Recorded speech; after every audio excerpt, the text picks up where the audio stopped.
இதில் ஒரு highlight comedy என்னன்னா, சட்டசபையில் பேசும்போது பார்ட்டி ஃபண்டுன்னு தான் சொன்னேன். அது எந்த பார்ட்டி, என்ன ஃபண்டு, யாரு, என்ன பேரு, எதுவுமே சொல்ல. பார்ட்டி ஃபண்டுன்னு சொன்னவனை எடுத்தாங்க பாருங்க ஒரு ஓட்டம். இந்த கரூர் கம்பெனி ஓனர் ஒருத்தர்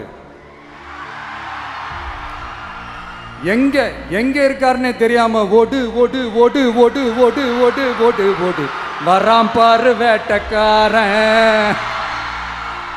ஓடினே இருக்கிறாரு.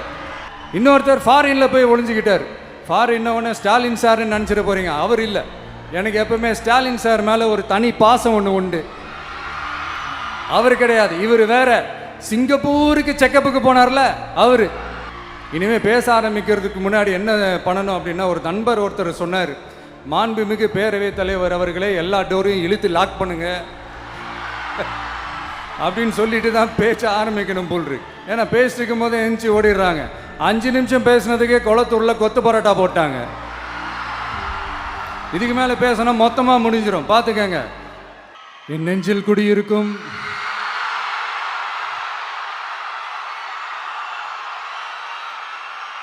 கரூர் சொந்தங்கள், உங்கள் அனைவருக்கும் என்னுடைய வணக்கம்.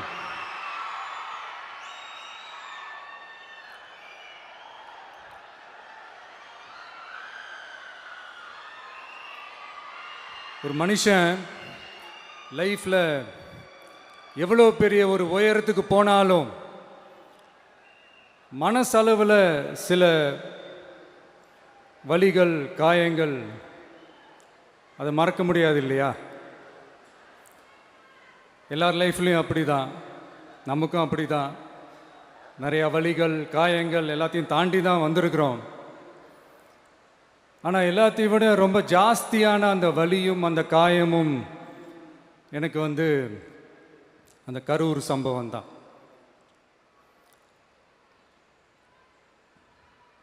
மக்களை சந்திக்கிறதுக்காக, மக்களை சந்திக்கணும், மக்கள் பிரச்சனைகளை எடுத்து பேசணும்.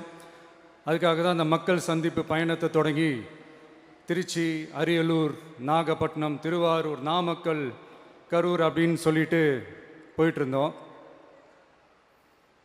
அரியலூரில் அந்த மீட்டிங் முடிச்சுட்டு பெரம்பலூர் போகிறதுக்கு முன்னாடி அந்த பெரம்பலூர் போலீஸ் எங்களை அலர்ட் பண்ணாங்க.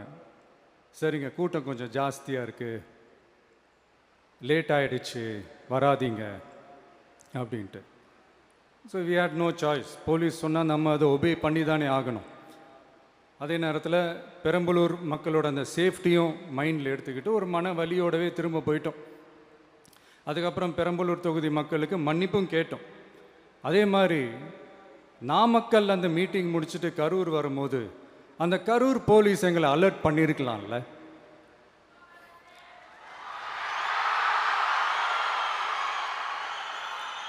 இல்லை சார், இங்கே எதிர்பார்த்ததை விட கொஞ்சம் கூட்டம் அதிகமாக இருக்குது, கண்ட்ரோல் பண்ண முடியல, வராதிங்க.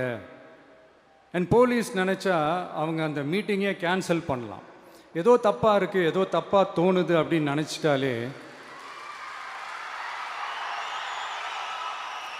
they have all the rights to cancel the meeting. எங்ககிட்ட கேட்கணும்லாம் ஒன்றும் அவசியமே கிடையாது. ஆனால் அதையெல்லாம் எதுவுமே செய்யாமல் அந்த ஹைவேல இருந்து அந்த ஸ்பாட்டுக்கு போலீஸே எங்களை உள்ளே கூட்டிகிட்டு வந்து விட்டு அந்த நாடகம்லாம் இருக்கு பாருங்க.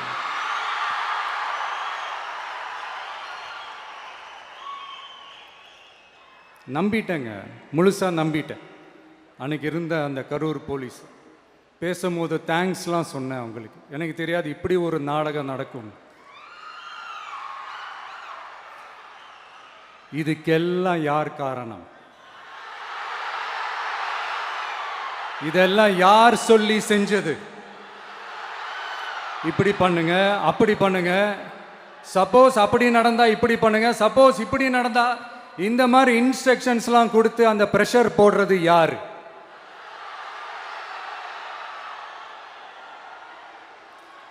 அந்த சம்பவத்தில் நம்ம யாரெல்லாம் இழந்திருக்கோம் தெரியுமா? ஒரு டிவியில் என் படமோ பாட்டோ வந்துச்சுன்னா, அம்மா விஜய் மாமா, அம்மா விஜய் மாமா அப்படின்னு சொல்லி அவங்க அம்மா கிட்ட சிரிச்சுக்கிட்டு அந்த டிவி ஸ்க்ரீனை போய் தொட்டு முத்தம் கொடுத்துக்கிட்டு என் அக்கா தங்கச்சிங்களோட தங்க பிள்ளைகளை இழந்திருக்கோம்யா. மழலை கூட சரியா வராதப்போ ஒரு பேப்பர் மேகசினில் என் ஃபோட்டோவை பார்த்தா அது சிரிச்சுக்கிட்டு, அந்த கள்ளங்கபடம் இல்லாத அந்த சிரிப்பு, அந்த கடவுள் மாதிரி இருக்கிற அந்த பச்சை பிள்ளைங்களை இழந்திருக்கோம்யா. என் அக்கா தங்கச்சி அண்ணன் தம்பி குடும்ப உறவுகளை இழந்து அந்த வலியோட இருக்கிற என்ன நீங்க ஏளனமா பேசுறீங்களா? என் மேல பழிய தூக்கி போடுறீங்களா? இப்படி ஒரு சம்பவம் நடந்துருச்சு. இது ஏன், எதனால, அதுக்கான பின்னணி என்னன்ட்டு அந்த வலியோட வீட்டில் உட்கார்ந்துட்டு இருக்கிறேன். ஓடி ஒளிஞ்சிட்டான்னு வர சொல்றீங்களா? வாயின்னு முன்ன இருந்தா என்ன வேணாலும் பேசுவீங்களா?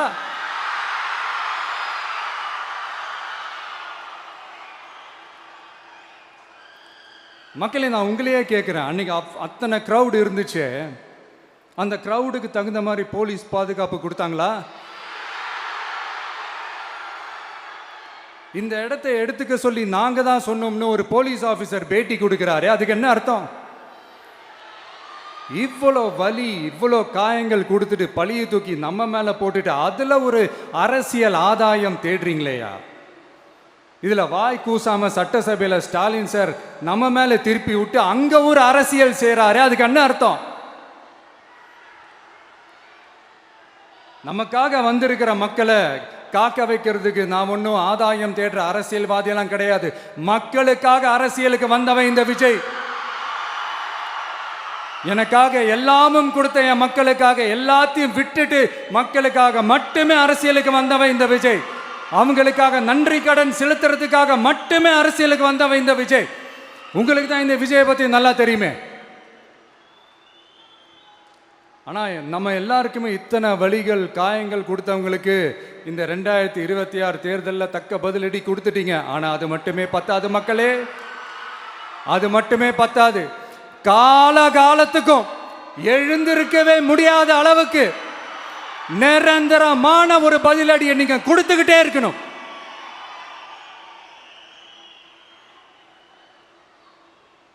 இப்படிலாம் பண்ணா நான் மக்களை விட்டு ஓடிடுவேன் நினைப்பா? யார் என்ன ஓடினாலும் நான் மக்களை விட்டு எல்லாம் ஓட மாட்டேன். அன்னைக்கும் சொன்னேன், இன்னைக்கும் சொல்றேன், நாளைக்கும் சொல்றேன், தில்லா சொல்லுவேன், கெத்தா சொல்லுவேன். பணமா ஜனமா அப்படின்னு கேட்டா என் ஜனம் தான் எனக்கு முக்கியம்.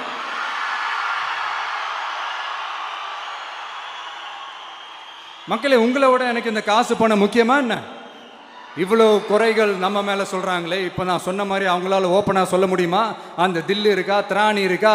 ஒரு கிடையாது. ஆனா நம்ம மக்கள் அமைச்சு கொடுத்த நம்ம அரச குறைகள் மட்டும் டிசைனா மாடலா குறைகள் மட்டும் சொல்லுவாங்க. ஒவ்வொரு டிபார்ட்மெண்ட்லயும் அந்த பார்ட்டி ஃபண்ட், அந்த கட்சி நிதின்ற பேர்ல அடிக்கிற கொள்ளையெல்லாம் இந்த தீய சக்தியா இருக்கட்டும், தீந்து போன சக்தியா இருக்கட்டும், ரெண்டு பேரும் மாறி மாறி இதே தான் செஞ்சிட்டு இருக்கிறாங்க. இதுல ஒரு ஹைலைட் காமெடி என்னன்னா, சட்டசபையில் பேசும்போது பார்ட்டி ஃபண்டுன்னு தான் சொன்னேன். அது எந்த பார்ட்டி, என்ன ஃபண்டு, யாரு, என்ன பேரு, எதுவுமே சொல்ல. பார்ட்டி ஃபண்டுன்னு சொன்னவனை எடுத்தாங்க பாருங்க ஒரு ஓட்டம். எனக்கே ஃபர்ஸ்ட் புரியல, ஏன்பா ஓடுறாங்க? அப்படி என்ன நம்ம இப்போ சொல்லிவிட்டோம்?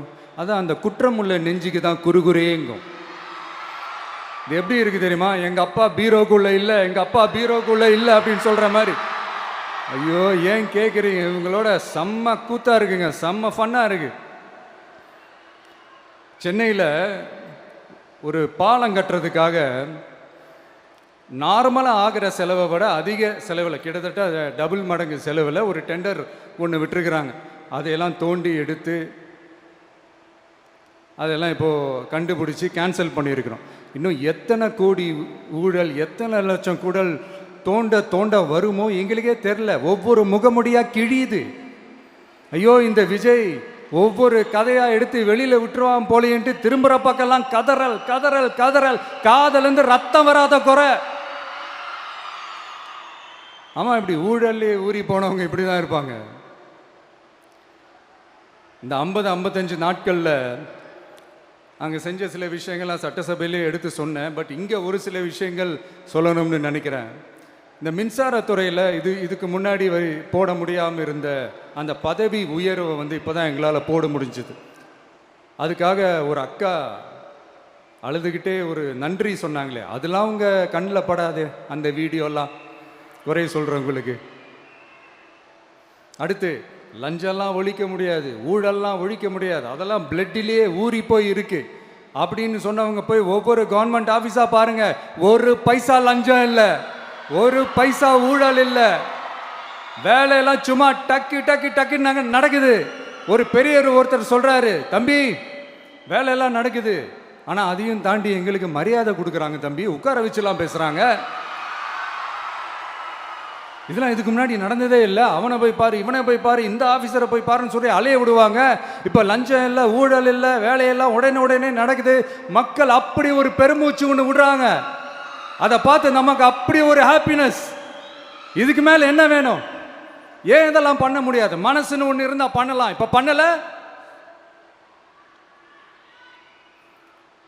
அதே மாதிரி இந்த எல்என்டி நிறுவனத்தோட 18,600 crore 3 திட்டங்கள் அந்த ஒப்பந்தம், அந்த கையெழுத்து போட்டிருக்கிறோம். கிட்டத்தட்ட 8,200 பேருக்கு வேலை வாய்ப்பு. நான் சொல்கிறது அந்த 3 மாவட்டத்தை சேர்ந்தவங்களுக்கே அவ்வளோ வேலை வாய்ப்பு. குறுவை சாகுபடிக்காக 134 கோடியில் அந்த சிறப்பு தொகுப்பு திட்டம் அறிவிச்சிருக்கிறோம் நம்ம விவசாயிகளுக்காக. இப்போவும் சொல்கிறேன், நம்ம விவசாய பெருமக்களே, உங்களோட இந்த அரசு கூடவே நிற்கும். பெண்கள் பாதுகாப்புக்காக சிங்கப்பெண் அதிரடி படை, அது உங்களுக்கு நல்லா முன்னாடியே தெரியும். வரப்போகிற அறிஞர் அண்ணா அவர்களுடைய பிறந்த நாளில் உங்கள் அண்ணனுடைய அரசில் தாய் மாமன் தங்க மோதிர திட்டம் அறிவிக்கப்படும். இதெல்லாம் கேட்டாங்களே, வாக்குறுதி கொடுத்தீங்களே, என்னாச்சுன்னு. இந்த தீய சக்தி மாதிரி ரியல் தாய் மாமன்லாம் கிடையாது, ரியல் தாய் மாமன். எப்படி? ரியல் தாய் மாமன். இந்த தீய சக்தியை பற்றி, அவங்க நிர்வாகத்தை பற்றி ஒரு வெள்ளை அறிக்கை ஒன்று வெளியிட்டோம்ல, அது ஷார்ட் அண்ட் ஸ்வீட்டாக சொல்லணுன்னா, ஒரு ஓட்ட பாத்திரத்துக்குள்ளே தண்ணி ஊற்றிக்கிட்டே இருந்திருக்கிறாங்க. பாத்திரம் எம்டியாகவே இருந்திருக்கு, ஆனால் ஊற்றின தண்ணி தான் எங்கே போச்சுன்னு தெரில. கடவுளுக்கு தான் வெளிச்சம். அது மாதிரி இப்போ நம்ம சொன்னதெல்லாம் வந்து சும்மா ஒரு சாம்பிள் தான். இன்னும் வரப்போகிற நாட்களில் உங்கள் அரசனுடைய அந்த விஸ்வரூபத்தை நீங்கள் பார்ப்பீங்க. அடுத்து வாயத்தொடங்க சிஎம். அடாடா, உங்கள் சிஎம் நெஞ்சிலேயே குத்திட்டு வந்தீங்க பாருங்க, அதெல்லாம் வேற லெவல். பேசுங்கன்றீங்க, பேசுனா எந்திரிச்சு ஓடிடுறீங்க. இனிமேல் பேச ஆரம்பிக்கிறதுக்கு முன்னாடி என்ன பண்ணணும் அப்படின்னா, ஒரு நண்பர் ஒருத்தர் சொன்னார், மாண்புமிகு பேரவைத் தலைவர் அவர்களே, எல்லா டோரையும் இழுத்து லாக் பண்ணுங்க அப்படின்னு சொல்லிட்டு தான் பேச ஆரம்பிக்கணும் போல் இருக்கு. ஏன்னா பேசிட்டு இருக்கும் போது எந்திரிச்சு ஓடிடுறாங்க. 5 நிமிஷம் பேசுனதுக்கே குளத்தூரில் கொத்து பரோட்டா போட்டாங்க. இதுக்கு மேலே பேசினா மொத்தமாக முடிஞ்சிடும், பார்த்துக்கங்க. நாம் அரசியல் பேசினா விஜயெல்லாம் அரசியல் பேசலாமா அப்படிங்கிறது. சரிப்பா, நமக்கு எதுக்கு வம்பு, நம்ம பாட்டுக்கு நம்ம வேலையை பார்ப்போம், எதுக்கு அவங்கள பற்றி பேசிக்கிட்டு அப்படின்னு இருந்தால் விஜய்க்கு அரசியலே பேச தெரில அப்படிங்கிறது. இப்படியே மாறி மேகதாது அணையை பற்றி என்ன தெரியும், விஜய் அதை பற்றி பேசலை. இப்படி நம்ம அரசியலுக்கு வந்ததுலேருந்தே ஒரு கூட்டம் குறை மேலே குறையா சொல்லிக்கிட்டு, பாட்டு கச்சேரி எங்களுக்கும் பண்ண தெரியும், பண்ணலாமா? இந்த மேகதாது அணை சம்பந்தமான அந்த வழக்கில் தமிழ்நாட்டோட பெட்டிஷனை சுப்ரீம் கோர்ட் எப்போ ரிஜெக்ட் பண்ணுச்சு? அப்போ யார் ஆட்சியில் இருந்தா? ஏன் ஒழுங்காக வாதாடல? நீங்கள் ஒழுங்காக வாதாடி இருந்தீங்கன்னா அதை ரிஜெக்ட் பண்ணியிருக்க மாட்டாங்கல்ல. ஏன் ஸ்டாலின் சார் வேணும்னே விட்டுட்டாரா? ஏன் இப்படிலாம் கேள்வி கேட்கலாமா? இப்படிலாம் கேள்வி கேட்டால் தான் மேகதாது அணையை பற்றி பேசுனதா அர்த்தமா? ஏன் அந்த ஸ்டேட்டு சிஎம் பேசுகிறாரு, நீங்கள் ஏன் பேசலை அப்படின்னா, நம்ம ஸ்டேட்டோட உரிமையை எங்கே நிலைநிறுத்தணுமோ அதுக்காக வேலை பார்க்குறது மட்டும்தான் முக்கியம். சும்மா சவால் விட்டுக்கிட்டு சீண்டி பார், நான் யார் தெரியுமா, தொட்டு பார், இப்படிலாம் பேசிக்கிட்டு இருந்தால் வேலைக்கு ஆகாது. சும்மா பேசி பேசி பிரச்சனையை வளர்த்துக்கிட்டு யார் மேலே அது பழியை தூக்கி போட்டுட்டு அப்புறம் மக்களை அம்போன்னு தெருவில் விட்டுட்டு இப்படி தான் ஒரு அரசியல் பண்ணணும்னா அந்த அரசியல் நமக்கு தேவையும் இல்லை, அதை நம்ம செய்யவும் போகிறதில்ல. Talk less work more mode தான், அதுதான் நம்ம பாலிசியே. அதனால தான் சட்டசபையில் அந்த அரசினர் தீர்மானம்னு சொல்லி ஒன்று கொண்டு வந்தோம். அது எப்படி டு டேக் இட் ஃபார்வர்ட் எப்படி கொண்டு போகணுமோ அதை சரியாக செய்வோம். சென்ட்ரல் கவர்மெண்ட்லேருந்து அந்த டீலிமிட்டேஷனை திரும்ப கொண்டு வர போகிறதா ஒரு பேச்சு ஒன்று அடிபடுது. யார் என்ன டீலிமிட்டேஷன் கொண்டு வந்தாலும் தமிழ்நாடு அது ஒத்துக்காது. நமக்கான இடத்தை யாரும் பறிக்கவும் முடியாது, அது பறிக்கவும் விட மாட்டோம். இப்படி நாம் இருக்கும் போது இந்த தீய சக்தி திமுக எங்கே போய் நிற்குது, யார் கதவை தட்டிக்கிட்டு நிற்குது, அது உங்களுக்கே நல்லா தெரியும். மக்களே, இந்த தீய சக்தியும் தீந்து போன சக்தியும் வேறெல்லாம் இல்லை, கூட்டு களவாணிங்க. சொல்ல முடியுமா அவங்களால? எங்களுக்குள்ள ஒட்டும் இல்லை, உறவும் இல்லை, அறிவிக்க முடியுமா, நிரூபிக்க முடியுமா? இந்த வரப்போகிற இடைத்தேர்தலில் அதை நிரூபித்து காட்டுங்க, அப்புறமா பேசுங்க. மக்களை, என் மனசை விட்டு கரூர் எப்பவும் நீங்கவே நீங்காது. நமக்கு ஏற்பட்ட வேதனையான சம்பவத்தை, நமக்கு எதிராக நடந்த சதியை, சூழ்ச்சியை இனி வர்ற ஜென்ரேஷனும் அவங்களுக்கு தெரியப்படுத்தணும்ல. அதுக்காகவே இனி ஒரு அரசியல் சதியை, அரசியல் சூழ்ச்சியை யாரும் யோசிக்கவே கூடாதுன்றதுக்காகவே கரூரில் ஒரு நினைவு சின்னத்தை நம்ம டிவிகே சார்பாக அமைக்கப்படும் அப்படின்றத அறிவிக்கிறோம். அப்புறம் கரூர்லேருந்து ஒட்டுமொத்த தமிழ்நாட்டு மக்களுக்கும் சொல்கிறேன், உங்கள் டிவிகே அரசு உங்களுக்காகத்தான் உழைக்கும். அடிப்படை வசதிகளை முதல்ல நிறைவேற்றணும். ஒரு பக்கம் நிதி நிலைமையை சரி செஞ்சுக்கிட்டே, இன்னொரு பக்கம் அப்படியே நாம் சொன்னதில் ப்ரையாரிட்டி பார்த்து ஒவ்வொன்றா படிப்படியாக நிறைவேற்ற ட்ரை பண்ணுவோம். இது எப்பவும் உங்களுக்கான அரசாக தான் இருக்கும். இந்த விஜய் உங்கள் விஜயாக தான் இருப்பான். நீங்கள் உரிமையோட உங்கள் கவர்மெண்ட்டை நீங்கள் அணுகலாம். இந்த தீயசக்தி ஆட்சி முடிஞ்சு பொட்டிக்குள்ளே போனதுலேருந்தே என்னென்னமோ பண்ணுறாங்க, இது ஏதோ பேசுகிறாங்க, சோஃபாங்கிறாங்க, வாஷிங் மிஷினுங்கிறாங்க. இந்த அரசியல் வியாபாரம் பண்ணுறதுக்கான அந்த வெண்டிங் மெஷினே அவங்க தான். யார்? இந்த திமுக. இதில் நம்மளை பார்த்து வாஷிங் மிஷினுங்கிறாங்க. எலெக்ஷனில் ஓட்டுக்கு காசு கொடுக்குற அந்த கலாச்சாரத்தையே, அந்த கல்ச்சரை அடித்து நொறுக்கி இருக்கிறோம். எலெக்ஷன்லேயே அப்படி வேலை பார்த்த நமக்கு எதுக்கு இந்த குதிரை, கழுதை, ஒட்டக பேரெல்லாம்? மக்களின் பக்கம் அப்படி இருக்கும்போது நமக்கு எதுக்கு இந்த பேரெல்லாம்? இந்த திருட்டு திமுக ஆட்சியை வச்சுக்கிட்டு ஊரடிச்சு ஒலையில போட்டு இந்த கொள்ளையை அடிச்சதுனால தான் உங்க கரூர் கம்பெனி ஓனர் ஒருத்தர் எங்க எங்க இருக்காருன்னே தெரியாம ஓடு ஓடு ஓடு ஓடு ஓடு ஓடு ஓடு ஓடு வராம் பாரு வேட்டக்காரன் ஓடினே இருக்கிறாரு. இன்னொருத்தர் ஃபாரின்ல போய் ஒளிஞ்சுக்கிட்டார். ஃபாரின் ஸ்டாலின் சார்ன்னு நினச்சிட போறீங்க, அவர் இல்லை. எனக்கு எப்பவுமே ஸ்டாலின் சார் மேலே ஒரு தனி பாசம் ஒன்று உண்டு. அவர் கிடையாது, இவர் வேற. சிங்கப்பூருக்கு செக்கப்புக்கு போனார்ல அவரு. இன்னும் தோண்ட எத்தனை பேர் மாட்ட போகிறாங்களோ தெரில. உங்ககிட்ட யாராவது லஞ்சம் ஏதாவது கேட்டாங்கன்னா கொடுக்க முடியாது சொல்லுங்கள், நான் இருக்கேன் உங்களோட. அப்படியே யாராவது ஃபோர்ஸ் பண்ணாங்கன்னா இது எங்க மகன், எங்க புள்ள, எங்க அண்ணன், எங்க தம்பி, எங்க விஜய், எங்க விஜயோட ஆட்சின்னு ஸ்ட்ராங்கா சொல்லுங்க. மக்களை, நீங்க கூட இருக்கும் போது லஞ்ச ஊழல் மட்டும் இல்லை, அதிகாரத்தை வச்சு ஆட்டம் போடுற யாராக இருந்தாலும் அடங்கிடுவாங்க. இந்த கடமை, கண்ணியம், கட்டுப்பாடுன்ட்டு ஒரு காலத்தில் கொள்கையோடு இருந்த கட்சியெல்லாம் இன்னைக்கு எப்படி இருக்கான்னு உங்களுக்கே தெரியும். அதாவது இந்த டிவிகே கட்சியோட தலைவரை எதிர்க்கிறதுல ஒரு நியாயம் இருக்கு. ஏன்னா உங்க பொழப்பில் மண்ணள்ளி போட்டான். என்ன, இந்த ஊழல் லஞ்சம்லாம் பண்ண மாட்டேன்னு சொல்லி உங்கள் அரசியலையும் ஒரு தெருமுனைக்கு கொண்டாந்து விட்டான். மக்கள் வேற அவனை தான் நம்புகிறாங்க.